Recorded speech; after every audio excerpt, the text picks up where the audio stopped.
अगस्त्याघ्र्य व्रत निरूपण। ब्रह्मा जी ने पुनः कहा, हे मुने, भुक्ति मुक्ति प्रदान करने वाले अगस्त्याघ्र्य व्रत को कहता हूं। कन्या राशि पर सूर्य की संक्रांति के 3 दिन पहले से काश पुष्प की बनी हुई अगस्त्य की मूर्ति का प्रदोष काल में पूजन करके कुंभ में अघर्य कर देना चाहिए। रात्रि जागरण और उपवास करके दधि अक्षत और फल पुष्प से पूजा करके 5 वर्ण से युक्त सोने चांदी से समन्वित सप्त धान्य से भरे पात्र को दही और चंदन से रंजित कर अगस्त्यः खनमानः इस मंत्र से अगस्त्य को अघर्य प्रदान करें। इसके बाद इस मंत्र से उन्हें नमस्कार करना चाहिए, अर्थात काश पुष्प के समान उज्ज्वल अग्नि और वायु से उत्पन्न मित्रा वरुण के पुत्र, हे कुंभ योनि अगस्त्य जी, आपको नमस्कार है। शूद्र स्त्री आदि इस विधि से अगस्त्य के लिए धान फल और रस प्रदान करें और ब्राह्मण को स्वर्ण और दक्षिणा से युक्त घट प्रदान करें। 7 ब्राह्मणों को भोजन कराना चाहिए। इस प्रकार वर्ष भर अगस्त्याघ्र्य व्रत करने वाला सभी प्रकार के श्रेय प्राप्ति का अधिकारी हो जाता है।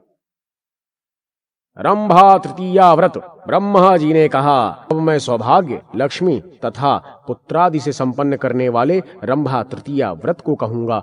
ये व्रत मार्ग शीर्ष मास के शुक्ल पक्ष की तृतीया तिथि को किया जाता है। इस तिथि को उपवास रखकर व्रती कुशोदक हाथ में लेकर बिल्व पत्र से महागौरी की पूजा करे। इस पूजन में कदम्ब वृक्ष की दतुवन का प्रयोग करना चाहिए, किंतु पौष मास में मरुबक के पुष्पों से पार्वती के पूजन का विधान है। व्रती इस मास के व्रत में मात्र कर्पूर का सेवन कर उपवास करता हुआ उन गौरी को कृसर तिल चावल का सिद्धान्न का नैवेद्य एवं मल्लिकाओं की दतुवन अर्पित करे।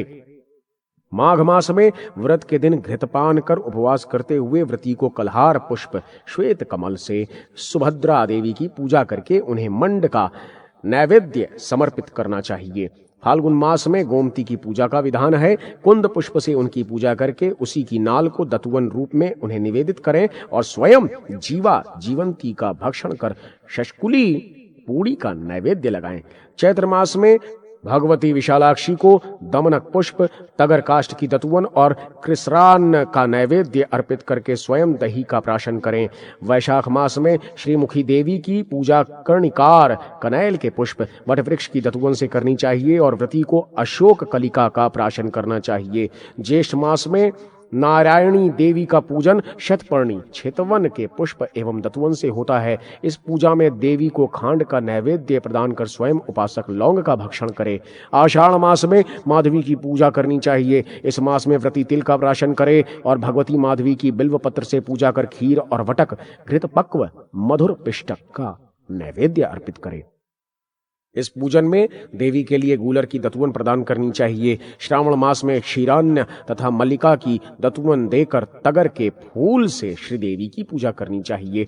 भाद्र पद मास में सिंघाड़े का आहार कर व्रती को उत्तमा देवी के लिए गुड़ का नैवेद्य अर्पित करके पद्म पुष्पों से पूजा करनी चाहिए। अश्विन मास में राजपुत्री का पूजन जपा पुष्प से करके उन्हें जीरे से सुवासित अन्न का नैवेद्य अर्पित कर रात्रि में प्राशन करना चाहिए। कार्तिक मास में पद्मजा देवी का जाति नामक पुष्प एवं कृसरान्न के नैवेद्य से पूजन होता है और उपासक को पंच गव्य का प्राशन करना चाहिए। इस प्रकार मार्गशीर्ष से कार्तिक मास तक वर्ष की समाप्ति पर सपत्नीक ब्राह्मणों का घृतोदन, घृत में पका तंडुल देकर उनका पूजन करना चाहिए। उसके बाद पार्वती और शिव की गुण आदि से बने नैवेद्य, वस्त्र, छत्र और सुवर्ण आदि से पूजा करके गीत वाद्यादि से रात्रि जागरण करते हुए प्रातः गौ आदि का दान देना चाहिए। ऐसा करने से व्रती को सब कुछ प्राप्त हो जाता है। चातुर्मास्य व्रत का निरूपण। ब्रह्मा जी ने कहा, अब मैं चातुर्मास्य व्रत को कहता हूं। इस व्रत का आरंभ आषाढ़ मास की एकादशी या पूर्णिमा तिथि में सब प्रकार से भगवान हरि का पूजन करके व्रतारंभ के समय इस प्रकार प्रार्थना करनी चाहिए। हे देव, आपके समक्ष मैंने इस व्रत को ग्रहण किया है। हे केशव, आपके प्रसन्न होने पर मुझे निर्विघ्न सिद्धि प्राप्त हो। हे देव, ग्रहण किए गए इस व्रत की अपूर्णता में ही यदि मैं मृत्यु को प्राप्त हो जाता हूं तो भी हे जनार्दन, आपकी कृपा से ये मेरा व्रत पूर्ण हो। इस प्रकार हरि का पूजन करके व्रत, पूजन और जप आदि का नियम ग्रहण करना चाहिए। जो हरि के व्रत को करने की इच्छा करता है उसके समस्त पाप नष्ट हो जाते हैं। साधक स्नान करके भगवान हरि का पूजन कर इस पूजा तथा जप आदि की विहित क्रियाओं की पूर्ति का संकल्प ले तथा आषाढ़ आदि 4 मासों तक एक भक्त व्रत करता हुआ विष्णु की पूजा करे। ऐसा करने वाला विष्णु के परम पवित्र निर्मल लोक में चला जाता है। मधु, मांस, सुरा और तेल का परित्याग करने वाला जो वेद पारंगत कृच्छ पादव्रती विष्णु भक्त हरि का पूजन करता है वो विष्णु लोक को प्राप्त हो जाता है। एक रात्रि का उपवास करने से वैमानिक विमान पर चढ़कर भ्रमण करने वाला देवता हो जाता है। 3 रात्रि पर्यंत उपवास कर शठांश भोजन करने से साधक को श्वेत दीप की प्राप्ति होती है। चांद्रायण करने से तो भगवान हरि का लोक और मुक्ति बिना मांगे ही मिल जाती है। प्राजापत्य व्रत करने से विष्णु लोक तथा पराक व्रत करने से हरि की प्राप्ति होती है। इस व्रत में सत्तू यवान्न की भिक्षा कर, दूध, दही तथा घृत का प्राशन कर, गोमूत्र यावक का आहार कर, पंचगव्य का पान कर अथवा सभी प्रकार के रसों का परित्याग कर शाक मूल फलादि का भक्षण करते हुए जो साधक विष्णु की भक्ति करता है वो विष्णु लोक को प्राप्त होता है, वो विष्णु लोक को प्राप्त करता है। मासोपवास व्रत का निरूपण। ब्रह्मा जी ने पुनः कहा, अब मैं आपसे मासोपवास नामक उस सर्वोत्तम व्रत का वर्णन करूंगा जिसका पालन वानप्रस्थ सन्यासी और नारी को करना चाहिए। अश्विन मास के शुक्ल पक्ष की एकादशी तिथि में उपवास रखकर 30 दिन पर्यंत इस व्रत को धारण करने का विधान है। व्रतारंभ के समय सर्वप्रथम भगवान विष्णु से इस प्रकार प्रार्थना करनी चाहिए, हे विष्णु, आज से लेकर जब तक आपका शयनोत्थान नहीं हो जाता है तब तक 30 दिन पर्यंत बिना भोजन किए ही मैं आपका पूजन करता रहूंगा।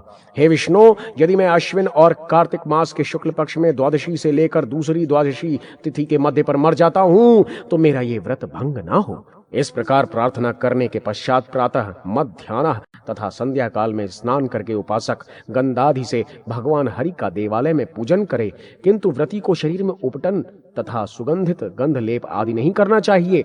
द्वादशी तिथि में भगवान हरि की पूजा करके व्रती ब्राह्मणों को भोजन कराए। 1 मास तक हरि का व्रत करने के पश्चात व्रती पारणा करे। यदि व्रतधारी इस अवधि के मध्य मूर्छित हो जाता है तो उसे दुग्ध आदि का प्राशन कर लेना चाहिए, क्योंकि दुग्ध आदि का पान करने से व्रत विनष्ट नहीं होता। इस प्रकार मास व्रत करने से भुक्ति और मुक्ति दोनों प्राप्त होती है। भीष्म पंच व्रत। ब्रह्मा जी ने कहा, अब मैं कार्तिक मास में होने वाले व्रतों को कहूंगा। इस मास में स्नान करके व्रती को भगवान विष्णु की पूजा करनी चाहिए। व्रती 1 मास तक एक भक्त व्रत कर, नक्त व्रत कर, आयाचित व्रत कर, दुग्ध, फल, शाक आदि का आहार कर अथवा उपवास कर भगवान विष्णु की पूजा करे। ऐसा करने से वो व्रती सभी पापों से मुक्त होकर समस्त कामनाओं के साथ साथ भगवान हरि को प्राप्त कर लेता है। भगवान हरि का व्रत करना सदैव श्रेष्ठ है, किंतु सूर्य के दक्षिणायन में चले जाने पर यह व्रत अधिक प्रशस्त होता है। उसके बाद इस व्रत का काल चातुर्मास में श्रेयस्कर है। तदनंतर इस व्रत का उचित काल कार्तिक मास है। इसके बाद भीष्म पंचक इस व्रत के लिए श्रेष्ठ समय है, किंतु कार्तिक मास के शुक्ल पक्ष की एकादशी तिथि इस व्रत के शुभारंभ के लिए सर्वश्रेष्ठ काल होता है।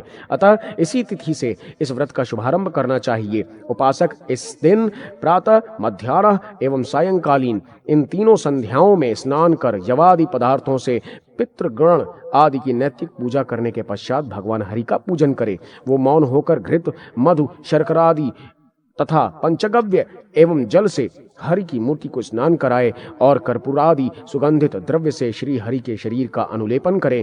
तदनंतर व्रती को घृत समन्वित गुगुल से पूर्णिमा पर्यंत 5 दिनों तक श्री हरि को धूप देना चाहिए और सुंदर सुंदर पकवान और मिष्ठान्न का नैवेद्य अर्पित कर ओम नमो वासुदेवाय इस मंत्र का 108 बार जप करना चाहिए। तत्पश्चात स्वाहा युक्त अष्टाक्षर मंत्र ओम नमो वासुदेवाय से घृत सहित चावल तथा तिल की आहुति प्रदान करनी चाहिए।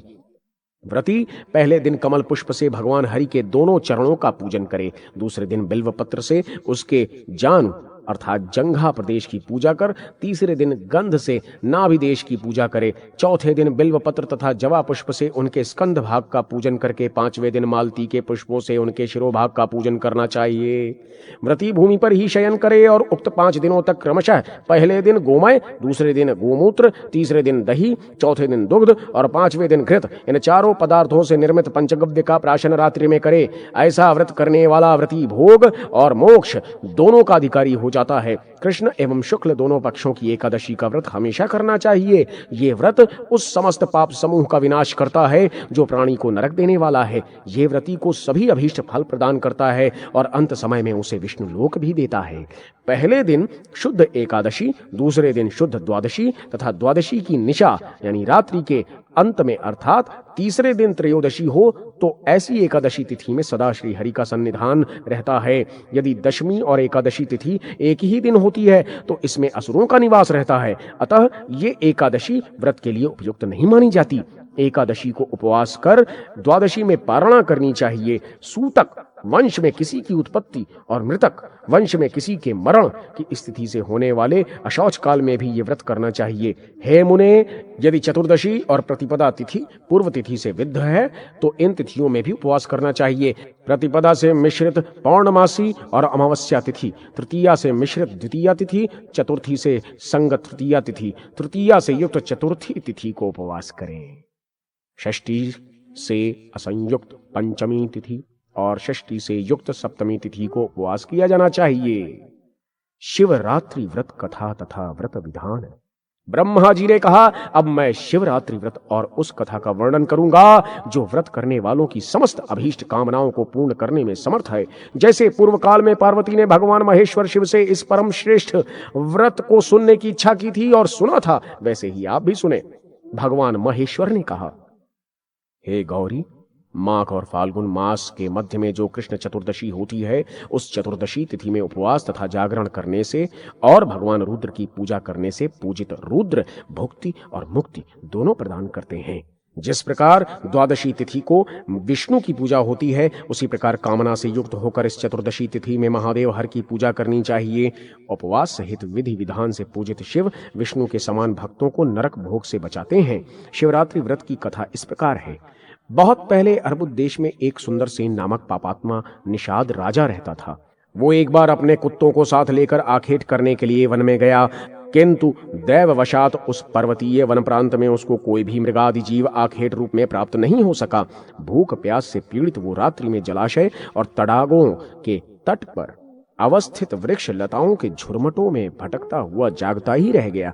वहीं पर उसे एक शिवलिंग का दर्शन हुआ, अतः उसने अपने शरीर की रक्षा के लिए एक वृक्ष की शरण ली और निढाल होकर वहीं गिर गया। किंतु उसकी जानकारी के बिना शिवलिंग पर वृक्ष के पत्ते गिर पड़े। उसने उन पत्तों को हटाकर जल से उस शिवलिंग के ऊपर स्थित धूलि को दूर करने के लिए शिवलिंग को प्रक्षालित किया। प्रमादवश उसी समय शिवलिंग के पास ही उसके हाथ से एक बाण छूटकर भूमि पर गिर गया। अतः घुटनों को भूमि पर टेक कर एक हाथ से शिवलिंग को स्पर्श करते हुए उसने उस बाण को उठा लिया। इस प्रकार उस व्याध के द्वारा रात्रि जागरण, शिवलिंग का स्नान, स्पर्श और पूजन भी हो गया। प्रातः काल होने पर वो व्याध अपने घर चला गया और पत्नी के द्वारा दिए गए भोजन को ग्रहण कर क्षुधा से निवृत्त हुआ। यथोचित समय पर उसकी मृत्यु हुई तो यमराज के दूत उसको पाश में बांधकर जब यमलोक ले जाने लगे, तब मेरे गणों ने उन यमदूतों को युद्ध में जीतकर व्याध को उसके पाश से मुक्त करा दिया। अतः अपने कुत्तों के साथ निष्पाप होकर वो व्याध मेरा पार्षद बन गया। इस प्रकार प्राणी के द्वारा ज्ञानवश अथवा ज्ञानपूर्वक किए गए पुण्य अक्षय ही होते हैं। उपासक को चाहिए कि त्रयोदशी तिथि में शिव का पूजन करे तथा व्रत का नियम ग्रहण करते हुए इस प्रकार प्रार्थना करे, हे देव, मैं रात्रि भर जागरण करूंगा। प्रातः चतुर्दशी तिथि में यथा सामर्थ्य आपकी पूजा, दान और हवन भी करूंगा। हे शंभो, चतुर्दशी तिथि में निराहार रहकर दूसरे दिन भोजन करूंगा। हे महादेव, भुक्ति और मुक्ति की प्राप्ति के लिए मैं आपकी शरण में हूं। व्रती को पंचामृत से महादेव को स्नान कराकर ओम नमो नमः शिवाय, ओम नमो नमः शिवाय इस मंत्र से उनकी पूजा करनी चाहिए। तदनंतर घृत समन्वित तिल, तंडुल एवं व्रीहि से निर्मित चरु की आहुति अग्नि में देकर पूर्णाहुति करे। व्रती गीत वाद्य के साथ सत कथाओं का श्रवण करें। उसके बाद वो अर्धरात्रि, तीसरे प्रहर और चौथे प्रहर में पुनः उनकी पूजा कर मूल मंत्र का जप करें। तत्पश्चात प्रातः काल आ जाने पर उनके सामने इस प्रकार क्षमा प्रार्थना करें। हे देव, हे नाथ, हे त्रैलोक्याधिपति स्वामिन शिव, आपकी कृपा से मैं व्रत को निर्विघ्न संपन्न कर सका हूं और आपकी ये पूजा भी पूर्ण हो सकी है। आप मुझे क्षमा करें। हे देव, मैंने जो कुछ आज पुण्य किया है, भगवान रुद्र को जो कुछ निवेदित किया है, वो सब आपकी कृपा से ही हुआ है। आपकी ही कृपा से ये व्रत भी आज समाप्त किया जा रहा है। श्रीमन, आप मेरे ऊपर प्रसन्न हो। आप अपने लोक को अब प्रस्थान करें। आपका दर्शन मात्र प्राप्त कर मैं निसंदेह पवित्र हो गया हूं। व्रती ध्यानिष्ठ ब्राह्मण को भोजन से संतृप्त कर वस्त्र छत्रादि दे। तदनंतर वो पुनः इस प्रकार प्रार्थना करे। हे देवादिदेव, हे देवादिदेव, समस्त प्राणी जगत के स्वामिन, संसार पर कृपा रखने वाले प्रभु, श्रद्धा पूर्वक मैंने जो कुछ आपको समर्पित किया है उससे आप प्रसन्न हो। इस प्रकार क्षमापन स्तुति करने के पश्चात व्रती को 12 वार्षिक व्रत का संकल्प लेना चाहिए। ऐसा करके व्रती कीर्ति, लक्ष्मी, पुत्र तथा राज्यादि के सुख वैभव को प्राप्त कर अंत में शिवलोक को प्राप्त करता है। व्रतधारी 12 मास में भी इस व्रत के जागरण को पूर्ण करके यदि 12 ब्राह्मणों को भोजन प्रदान करे और दीपदान करे तो उसे स्वर्ग की प्राप्ति होती है। एकादशी महात्म्य। पितामह ने कहा, मानधाता नाम के एक राजा थे जिन्होंने एकादशी व्रत करके उसके पुण्य से चक्रवर्ती सम्राट की उपाधि धारण की थी। अतः कृष्ण एवं शुक्ल दोनों पक्ष की एकादशी तिथि में मनुष्य को भोजन नहीं करना चाहिए। गांधारी ने दशमी विद्या एकादशी का व्रत किया था, जिसके फलस्वरूप उसके 100 पुत्रों का विनाश उसके जीवन काल में ही हो गया था। इसलिए दशमी से युक्त एकादशी का व्रत नहीं करना चाहिए। द्वादशी के साथ एकादशी होने पर उस एकादशी में भगवान हरि का सन्निधान रहता है। जिस मास दशमी वेद से युक्त एकादशी होती है उसमें असुरों का सन्निधान होता है। जब विभिन्न शास्त्रों में कहे गए वाक्यों की बाहुल्यता से अज्ञतावश संदेह बढ़ जाता है तो उस परिस्थिति में द्वादशी तिथि को व्रत करके त्रयोदशी तिथि में पारणा कर लेनी चाहिए।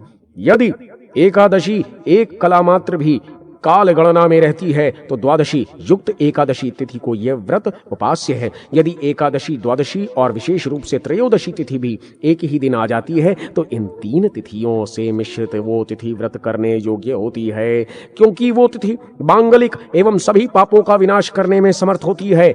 हे द्विजराज, एकादशी अथवा द्वादशी का व्रत करके 3 तिथियों से मिश्रित अर्थात एकादशी, द्वादशी और त्रयोदशी तिथि से समन्वित तिथि पर व्रत कर लेना उचित है, किंतु दशमी वेद से युक्त एकादशी का व्रत कभी नहीं करना चाहिए। रात में जागरण तथा पुराण का श्रवण एवं गदाधर विष्णु की पूजा करते हुए दोनों पक्षों की एकादशी का व्रत कर महाराज रुक्मांदक ने मोक्ष प्राप्त किया था। अन्य एकादशी व्रतकर्ताओं ने भी मोक्ष प्राप्त किया है। विष्णु मंडल पूजा विधि। ब्रह्मा जी ने कहा, जिस पूजा को करने से लोग परम गति को प्राप्त हो गए हैं, मैं उसी भुक्ति एवं मुक्ति देने में समर्थ श्रेष्ठ पूजा का विधिवत वर्णन करूंगा। व्रती को सर्वप्रथम एक सामान्य पूजा मंडल का निर्माण कर द्वार देश से उसमें पूजा प्रारंभ करनी चाहिए। मंडल के द्वार देश में धाता, विधाता और महानंदी गंगा, यमुना की पूजा करनी चाहिए। तदनंतर द्वार देश पर ही श्री, दंड, प्रचंड और वास्तु पुरुष की पूजा कर मध्य भाग में आधार शक्ति, कूर्मदेव एवं अनंत का पूजन करें। इसके बाद पूजक पृथ्वी, धर्म, ज्ञान, वैराग्य, ऐश्वर्य, अधर्म, अज्ञान, अवैराग्य, अनैश्वर्य की पूजा कंद, नाल, पद्म, कर्णिका तथा केसर आदि भागों पर करे। तदनंतर सत्व, रजस और तमस गुणों की पूजा करके उस व्रती को यथाविहित स्थान पर सूर्यादि ग्रह मंडलों की और विमलादि शक्तियों की भी पूजा करनी चाहिए। इसके बाद मंडल के कोण भाग में दुर्गा, गणेश, सरस्वती और क्षेत्रपाल देवों की तथा आसन और मूर्ति की पूजा कर व्रती भगवान वासुदेव और बलभद्र का स्मरण करता हुआ महात्मा अनिरुद्ध तथा नारायण की पूजा करे। वो उनके हृदयादि संपूर्ण अंग, शंख, चक्र तथा गदादि आयुध की पूजा कर श्री, पुष्टि, गरुण, गुरु और परम गुरु की पूजा करे। तदनंतर उसे इंद्रादि 8 दिक्पाल की पूजा उनकी ही दिशाओं में करके अधोभाग में नाग तथा ऊर्ध्वभाग में ब्रह्मा की पूजा करनी चाहिए। आगम शास्त्र में निर्दिष्ट विधि के अनुसार विश्वक्सेन देव की पूजा ईशान कोण में करके उस मंडल की पूजा को पूर्ण करना चाहिए। जो मनुष्य इस विधि के अनुसार एक बार भी भगवान विष्णु की पूजा करता है, उस महात्मा का पुनर्जन्म इस संसार में नहीं होता। पुंडरीकाक्ष गदाधर भगवान विष्णु एवं ब्रह्मा की पूजा करने से पुनः जन्म नहीं होता।